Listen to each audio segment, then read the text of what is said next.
On se retrouve aujourd'hui pour parler du silent flex ou de l'assurance silencieuse, si vous préférez. J'aime beaucoup l'appellation silent flex parce que effectivement, on va flexer, mais sans l'intention de flexer, ou plutôt sans donner l'impression de vouloir flexer. Donc il s'agit de briller, de se mettre en avant, mais de manière stratégique, ne pas avoir besoin d'en faire trop. C'est pas forcément chercher à être la personne qu'on remarque dès qu'on rentre dans la pièce, forcément, parce qu'on brille de mille feux, parce qu'on attire le regard. Pas forcément. Mais tu peux être sûr que tout le monde se souviendra de toi quand tu seras parti. C'est l'impact, c'est l'impression, c'est le parfum que tu vas laisser quand tu vas partir. C'est pour ça que c'est puissant. C'est montrer une attitude qui révèle une confiance en son évolution sans devoir l'annoncer, sans les titres fanfarons. C'est être conscient que c'est dans la rigueur invisible que se forge la vraie gloire. Métaphoriquement parlant, c'est comme garder les lèvres serrées, faire taire les mondanités, les politesses forcées, et faire chanter haut et fort la voix suave et enchanteresse à l'intérieur de soi. La voix du cœur, la voix de l'âme, la voix de l'être. Pour vous caricaturer un peu la chose, c'est un peu comme un lustre et une bougie. Le lustre, il est tellement imposant, il prend la place, il est là pour être vu, pour scintiller avec tous ses rajouts, tous ses artifices. Pas de sa lumière, on voit même pas les lampes qui sont à l'intérieur, tu vois. Donc quand on regarde un lustre, on oublie qu'il est là pour éclairer. La bougie, elle a un aspect plus sobre, plus lisse, plus raffiné. On en apprécie la chaleur, la lumière tamisée, le réconfort, l'intimité. Parce qu'une bougie n'éclaire pas toute la pièce. Elle est plus exclusive, elle est plus discrète, elle est plus réservée. Elle ne fait pas qu'éclairer à l'ombrage des traits de ta silhouette, des traits de ton visage. Elle en fait ressortir la beauté, la sculpture, la définition. Elle donne du relief. Elle donne du caractère. Elle a un aspect intemporel. Donc sans plus tarder, je vais vous donner les codes de l'assurance silencieuse et on va commencer par la discipline. Quand on parle de discipline, on comprend que on est seul à savoir ce qui se passe behind the scene. On est engagé, on est dévoué à un effort que personne d'autre ne voit, à une consistance qu'on se prouve qu'à soi-même et qu'on révèle pas aux autres. T'as pas besoin de dire que tu te réveilles tous les jours à 5h du mat pour faire un jogging. La définition physique de ton corps l'exprime déjà suffisamment. Tu n'as pas besoin de dire que tu prends soin de toi, que tu t'alimentes bien, que tu fais attention à toi parce que t'as envie de garder ta shape et tout. Les gens le constatent quand tu refuses poliment un deuxième verre de vin, un troisième ou même le premier, tu ne bois pas. Quand tu décides de partir plus tôt, parce que tu as un entraînement le lendemain matin, ou parce que tu as un entraînement en soirée. Ils n'ont pas besoin de le savoir, ils le comprennent. Quand sur une table de buffet, tu sais savourer, apprécier les choses et ne pas sauter sur tout le buffet. Parce que tu maîtrises tes pulsions, parce que tu sais ce qui compte pour toi. Tu n'es pas là pour détruire ton corps, tu n'es pas là pour bouffer, tu es là pour apprécier la compagnie des autres, pour apprécier la nourriture, ce qui t'est offert. La discipline, c'est avant tout une grosse preuve d'un exercice de maîtrise de soi. Et je dis bien un exercice, parce que c'est constant. Quand tu rends un travail bien fait à l'heure, quand tu arrives à l'heure, quand tu respectes tes engagements, quand tu es en maîtrise de l'énergie que tu dégages, comment tu fais sentir les autres, quand tu lâches pas toute ta négativité et toute la fatigue que tu as accumulée dans la journée sur quelqu'un, ça c'est de la maîtrise émotionnelle. C'est une discipline. Tout ça, t'as pas besoin de le dire, en l'exerçant, tu le prouves. Et ça, c'est un silent flex. Le deuxième indicateur de l'assurance silencieuse, c'est la qualité. C'est savoir accepter et donner des choses ou des services de qualité. L'appréciation de la qualité révèle aussi une appréciation du temps. Parce qu'un travail de qualité exige du temps, exige de la minutie. C'est un travail d'attention, de rigueur. C'est un travail qui est fait avec amour, qui est fait avec soin, avec considération, avec respect. C'est savoir donner de la qualité et apprécier la qualité de ce qui est reçu. Apprécier la qualité artisanale, l'authenticité de la chose. Par exemple, savoir apprécier l'écriture à la main sur une carte qui vient avec un énorme bouquet de fleurs acheté à je sais pas combien d'euros. On s'en fout des fleurs, ça flétrit. Ça ne résiste pas au temps. Ce qui résiste, c'est l'écriture. Que tu as pris le temps de m'écrire à la main. Qui a signé? C'est ça que je garde, moi. C'est pas les fleurs. À titre personnel, j'aime pas qu'on m'offre des fleurs parce que je trouve ça triste. Parce que tu as accueilli des fleurs, tu les as sorties de terre pour me les offrir. Moi, je préfère admirer les fleurs dans la terre. Apprécier le passage du temps. Il y a plus de valeur parce qu'il y a la rareté, il y a la saison, il y a l'attente, il y a la hâte, il y a l'exclusivité, il y a le fait que c'est tellement précieux que je dois respecter leur milieu naturel, leur espace. Je dois les voir où elles sont, telles qu'elles sont. Invite-moi pour faire une balade dans un parc ou dans un jardin botanique pour me faire découvrir des fleurs qui me ressemblent ou des fleurs qui te ressemblent. Il y a beaucoup plus de poésie, il y a beaucoup plus de romance que juste offrir un bouquet de fleurs. Il y a des gens qui sont là à sauter comme des puces. Ah, il m'offrait un bouquet de fleurs et tout. Balle perdue pour Lise. Désolée. Il y a des gens qui sont là à apprécier les grosses preuves d'amour, entre guillemets, qui sont dans l'exubérance, qui coûtent de l'argent parce qu'ils attribuent la valeur à l'argent dépensé, pas à l'effort, pas au temps qui est derrière. Donc la qualité, de mon point de vue, c'est le less is more, évidemment. Vaut mieux avoir moins, mais des choses de qualité qu'avoir plus, que ce soit en termes de liens, possession, interaction, objets, accessoires, mots, paroles. Par exemple, un je t'aime, 2 mots, dit dans un moment bien choisi, avec sincérité, sera plus inoubliable qu'un poème copié-collé d'un autre post Instagram et envoyé par DM. Et très important, la qualité des compliments. Si tu me dis t'es trop belle, t'es gentille et tout, c'est pas un compliment personnel, c'est pas un compliment qui me touche. Moi, je préfère la fermer, entendre la personne, savoir qui j'ai en face de moi, et lui donner des compliments en accordance. Ou quand quelqu'un me complimente sur quelque chose, j'observe la personne, je lui fais un compliment sur quelque chose que j'ai remarqué chez elle qui m'a attiré. J'aime ton foulard ou j'aime la couleur de ton rouge à lèvres, quelque chose d'assez personnel chez la personne. J'aime ton enthousiasme, j'aime ta délicatesse, j'aime ta bienveillance. C'est très ciblé en fait, c'est très intentionnel. Je suis quelqu'un d'intentionnel, je donne des compliments très intentionnels parce que j'observe comment la personne se présente, comment elle se comporte et ses mots. Donc je donne le temps aux gens. Je ne me précipite pas dans les compliments pour le plaisir de la bonne séance. Ah, t'es trop belle, ma vie. Oh mon Dieu, t'es trop machin, truc chouette. Ça veut rien dire pour moi. Trouve un adjectif qui me correspond, qui me parle. C'est le genre de compliment que tu oublies pas, parce que c'est des compliments qui sont très personnels, qui sont très intimes. Tu te sens regardé, tu te sens vu. Autre chose très importante sur la qualité, c'est aussi connaître l'histoire derrière l'objet que tu choisis de porter. À titre d'exemple, je sais que la plupart des bijoux que je porte, ils ont un lien avec mon père. J'ai une chevalière avec la première lettre de son prénom et un collier que je porte très souvent avec la griffe d'un tigre. Ça appartient à mon père. Donc je sais que les bijoux, ils ont une valeur sentimentale pour moi parce que mon père, il a une valeur très sentimentale pour moi. Mon père, c'est mon âme sœur. Les objets que j'ai, ils racontent une histoire. Ils ont une profondeur, ils ont de l'âme. C'est pas leur prix, c'est le souvenir, c'est l'expérience partagée. C'est la personne qui est derrière. Je sais que je porte un héritage en moi. Je sais que je porte les valeurs de mon père, par exemple, sur moi. Je sais que je le représente quelque part. Donc ça, les gens n'ont pas besoin de le savoir, mais ça me donne une force intérieure. Et les gens, ce qu'ils ressentent, c'est cette force-là, sans en voir la raison. Ça dit aux gens, j'ai une vie, j'ai des gens, j'ai des choses qui comptent, mais dont tu ne connais pas le nom, et t'as pas besoin de le savoir. C'est un putain de silent flex, ça. Combien de meufs font la queue devant les Hermès à Paris pour avoir le fameux Birkin? Elles savent même pas les types de cuir qui existent. Elles savent juste si c'est un cuir lisse ou un cuir grainé. Si tu leur parles du veau de Tourillon, elles vont pas savoir ce que c'est. Ah ouais, c'est quoi le cuir de Clémence? C'est quoi le veau Tourillon? Non seulement c'est un silent flex, de savoir raconter l'histoire derrière l'objet que tu possèdes, des fois c'est quelque chose de surprenant, ou une histoire qui est drôle, qui est anecdotique, mais ça surprend d'autant plus que d'où tu connais ça? Et c'est pas un trait commun chez les personnes, donc ça, c'est de l'assurance silencieuse.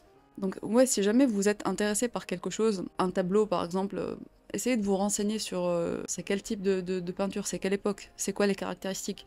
Si tu portes une bague, c'est quel alliage. Essayez de reconnaître plus ou moins les textures des choses, les tissus, les types de dentelles par exemple. Il y a tellement de choses en fait qu'on peut creuser dans les possessions les plus futiles qu'on utilise au quotidien et auxquelles personne ne pense en fait. Flex suivant, c'est un flex que j'aime beaucoup, c'est le petit talent caché.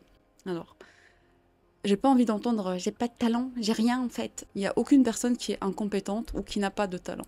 Tu n'es pas incompétent, tu n'es pas entraîné. D'accord? Tu n'as pas reçu la spécialisation ou la formation pour quelque chose. Et tu ne peux pas être bon, doué partout. Non, choisis ton domaine d'expertise, choisis la chose que tu veux acquérir ou que tu veux travailler. Donc avoir un talent caché, c'est ne pas céder à la pulsion de tout divulguer, de tout dire sur soi. Ah, je peux faire ça, je peux parler si long. Il faut garder un talent caché et le divulguer de manière stratégique. Si vraiment vous voulez que la personne apprenne à vous connaître sans vraiment être dans l'étalage ou dans la recherche agressive d'attention, par exemple ton talent caché c'est la cuisine, tu sais très très bien cuisiner, tu as des plats très élaborés avec ta petite touche personnelle, bah, tu peux inviter par exemple la personne au lieu de dîner dehors dans un restaurant, à un dîner chez toi où tu vas vraiment élaborer les plats ou lui montrer le processus, comment tu prépares tout, lui parler un petit peu de tes inspirations, de comment t'en es arrivé là. Donc la personne découvre ce talent caché. Le talent caché, vraiment, vous pouvez jouer avec les occasions, les circonstances de la vie pour révéler votre talent. Si vous avez un talent littéraire, de la poésie, le chant, la musique, vous pouvez créer des occasions un peu comme ça pour révéler votre talent sans dire je sais jouer de la musique. Au lieu de dire ça, essaie d'inviter la personne dans un parc et sans savoir, tu sors ta guitare et tu joues un air. C'est beaucoup plus inspirant, c'est beaucoup plus touchant, c'est beaucoup plus humain parce que l'expérience, elle est réelle, tu vois. Et tu révèles ton talent caché.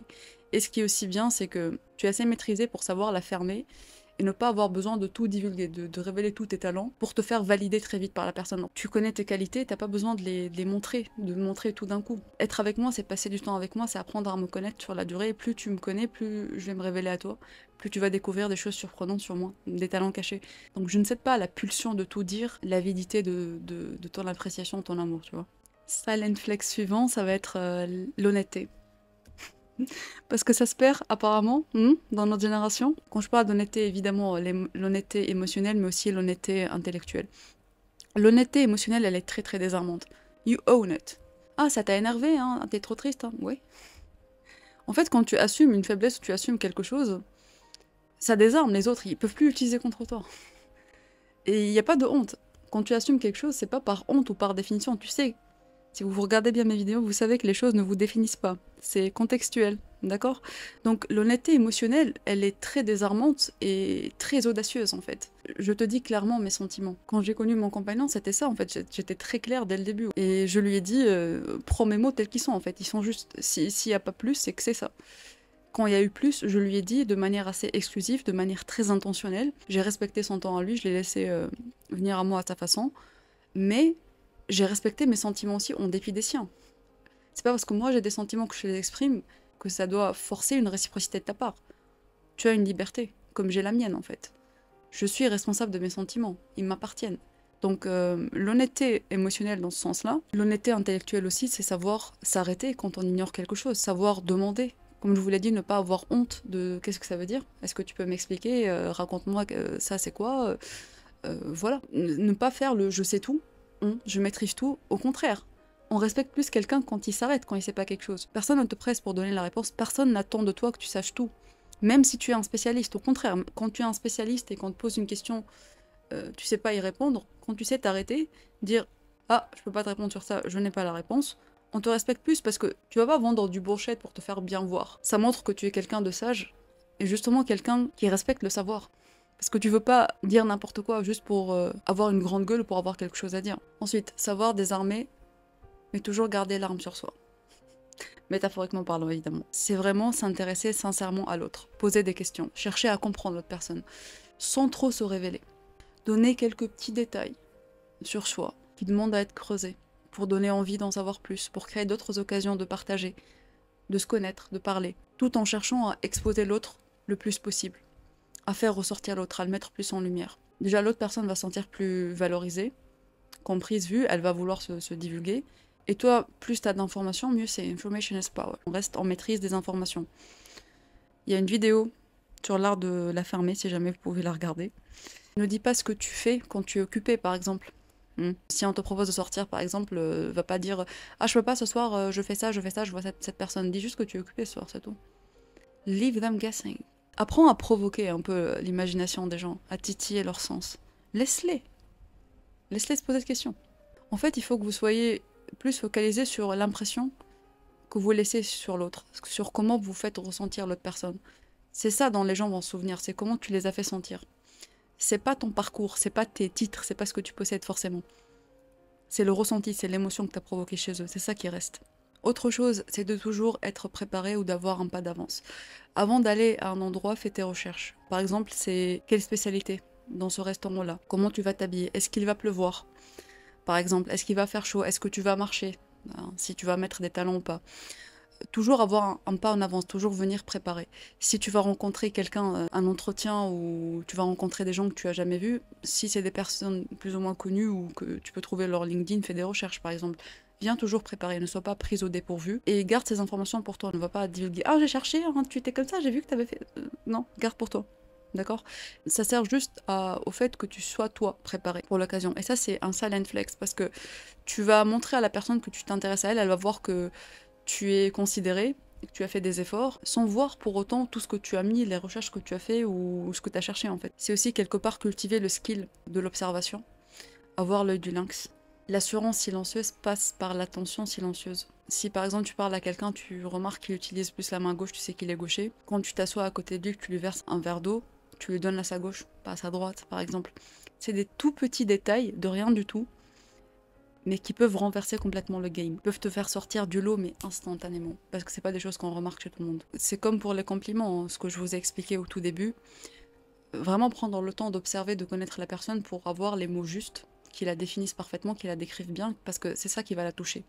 C'est le choix des mots, l'authenticité, plutôt que les compliments creux et les descriptions vagues. Et cet œil du lynx, j'ai envie que vous le portiez aussi sur vous-même. J'ai envie que vous soyez quelqu'un qui fait attention aux détails, qui néglige pas les tout petits détails. Ok, tout le monde peut se mettre sur son 31, sortir le grand jeu, mais pas beaucoup de gens vont prêter attention aux tout petits détails, ou vont prendre le soin de rajouter un petit détail dont on s'en fiche, qu'on va pas remarquer forcément. Mais dans une conversation comme ça, de manière nonchalante, tu te caresses les cheveux, et tiens, on remarque, t'as un petit tatouage ici, t'as un piercing très discret là, tu as une tresse juste là, qu'on voit pas, qui est cachée par tes cheveux. Tu as un petit détail que tu as pris le soin de rajouter. Quelque chose qui est symbolique, qui est unique chez toi, mais qui n'est pas là pour parler à tout le monde. Tu fais aussi remarquer aux gens que tu es quelqu'un qui fait attention aux détails, que tu es quelqu'un de minutieux. Par exemple, quand tu fais un nœud, peu importe le nœud, hein, si c'est un nœud sur un manteau ou si c'est le nœud d'une chaussure. Alors, moi, je fais beaucoup attention aux nœuds parce qu'on porte un hakama au dojo et il y a beaucoup de façons de faire des nœuds assez sympas. Et vraiment, quand tu sors de chez toi en sachant que tu n'as rien laissé au hasard, que tu t'es vraiment bien occupé de toi, c'est un putain de silent flex. Avoir de l'assurance silencieuse, c'est aussi maîtriser l'art de la suggestion plutôt que la divulgation. C'est cacher pour attiser, pas cacher pour se cacher, justement. C'est un peu plus joueur, si tu veux. On sait pas si tu l'as fait exprès ou pas, en fait. C'est pour ça que je vous dis, personne n'est vraiment innocent. Moi, la dernière. Hein. Parce que c'est un art que je maîtrise parfaitement.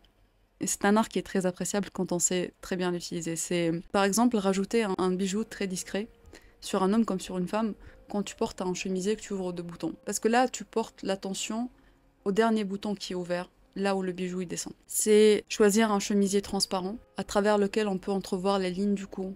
Un peu de dentelle peut-être. On sait pas, justement. Donc là, on fait goûter sans créer une overdose. On va chercher à chatouiller l'essence, à provoquer l'imagination. C'est nonchalant et candide en apparence, mais c'est très malicieux et stratégique dans le fond. En fait, c'est ça qui est cool avec le silent flex, c'est que tu le fais pas dans l'intention de titiller l'imagination des autres, mais tu sais que ça va avoir cet effet-là. Tu es conscient de l'impact que c'est, mais tu le fais pas forcément pour ça, parce que tu le fais parce que tu apprécies ce que ça renvoie en fait. Tu peux par exemple essayer des tenues plus habillées pour aucune occasion, ou pour une occasion que tu as choisie, dont tu as décidé. Par exemple, aller voir une expo, aller dans un musée, même toute seule. T'as pas besoin de raison, t'as pas besoin qu'on t'invite, t'as pas besoin d'occasion, t'as pas besoin d'annonce. Quand tu montes dans un train où tu sais que tout le monde est pressé, avec des grosses valises et que tu es juste là pour un trajet d'une trentaine de minutes pour voir une expo, et que tu es sur ton 31 avec des habits que t'as pas l'habitude de porter, mais personne ne sait ça. Tout le monde s'en fout, mais tout le monde va te voir à cet instant-là. Ils vont se poser des questions. Elle va où? Est-ce que c'est quelqu'un d'important? Laisse-les. C'est ce que tu vas provoquer. Mais t'es pas là pour provoquer ça intentionnellement. Tu es là pour apprécier. Parce que tu vis pour le moment. Tu vas sublimer le moment à fond. C'est pas juste je vais voir une expo, allez, on en finit. Non, tu t'habilles pour l'expo. Ou pour n'importe quelle occasion, ou juste pour te balader. Quand tu vas à l'expo, tu vas prendre le temps de voir, de t'intéresser aux œuvres, de faire des recherches. Et tu vas la raconter, ton expo. Tu vas transmettre l'émotion qui était dedans. Tu vas même écrire dans ton journal, à savoir. Ça fait partie du souvenir que tu gardes du moment en fait. C'est comme ça qu'on crée des beaux moments. Accumule les beaux moments au lieu d'accumuler des objets ou des choses qui vont flétrir avec le temps. C'est un silent flex parce que t'as pas besoin d'occasion mais tu provoques la chance. Tu es l'occasion. Tu infuses de l'émotion, tu infuses de la comédie, de l'humour, du fun, de l'enthousiasme, de la joie, de l'assurance, ce que tu veux. Tu maîtrises l'émotion, justement. C'est un peu être le directeur artistique de ta vie. C'est ne plus romantiser ta vie, mais c'est vivre ta vie avec romantisme, avec émotion. C'est s'amuser avec les habits et sortir de la vie des réseaux. C'est s'affranchir des jugements et des regards des autres parce que tu sors du lot, parce qu'on te remarque, parce que tu n'es pas comme les autres. Mais tu t'en fous en fait. C'est avoir l'air important parce que tu es important. Pas parce que tu es important comme je sais pas qui ou comparé à je sais pas quoi. Quand tu te donnes l'importance que tu penses avoir, les gens te voient comme important. Mais ils savent pas pourquoi. Ils savent pas en quoi tu es important. C'est pour ça qu'ils sont confus. En général, quand tu dans un contexte où tout le monde, on va dire, n'est pas forcément habillé pour l'occasion et toi tu sors sur ton 31, ils vont être en mode what? Est-ce que c'est quelqu'un d'important? J'ai raté quelque chose ou... Laisse comme ça. Je vous ai gardé le meilleur pour la fin. La plus grosse preuve de l'assurance silencieuse, c'est les mots.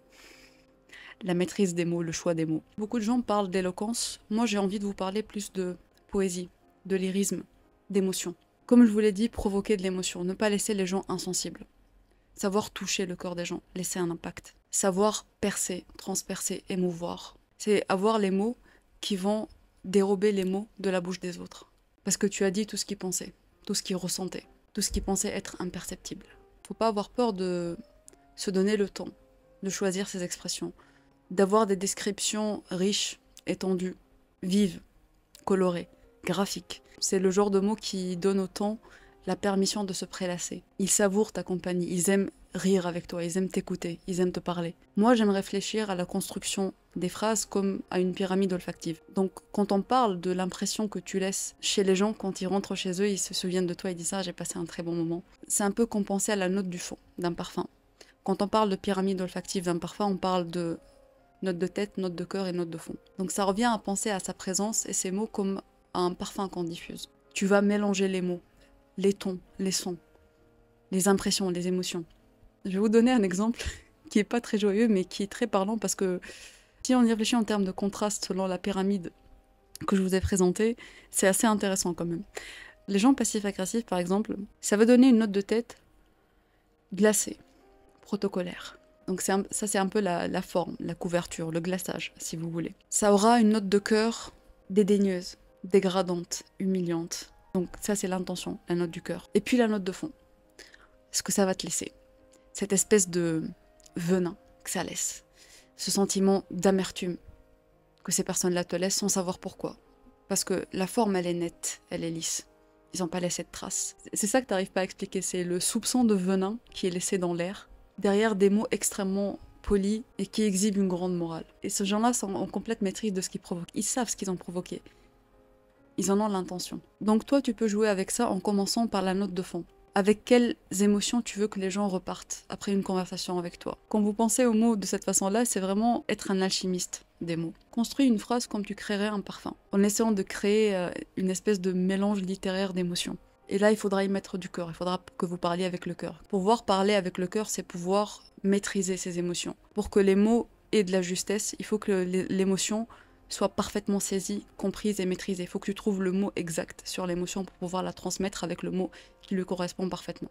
Quand tu développes cette espèce de pertinence linguistique, lyrique et littéraire, tu sauras mieux raconter ton histoire. Et ça, c'est un skill et un silent flex indéniable et très important.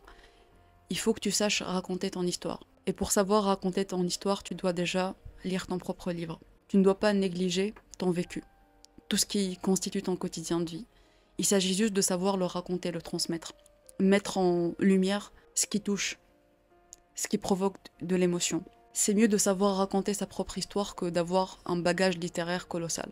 Là, tu n'es plus dans l'étalage des connaissances ou l'étalage de la culture. Là, tu es plus dans la maîtrise de ton scénario, la direction artistique de ta vie. Provoquer une émotion positive comme négative ou le mélange des deux, c'est très puissant. C'est mieux que de laisser indifférents les gens. Tu ne veux pas laisser les gens indifférents. Tu dois chercher la tragédie, la comédie, l'humour, la noirceur, la beauté, le ridicule, le fascinant, l'idiosyncrastique dans ta vie, dans ta propre vie. Par exemple, au lieu de dire j'aime pas le chocolat, ça fait grossir, tu peux dire que le chocolat est un amour interdit pour toi, par exemple.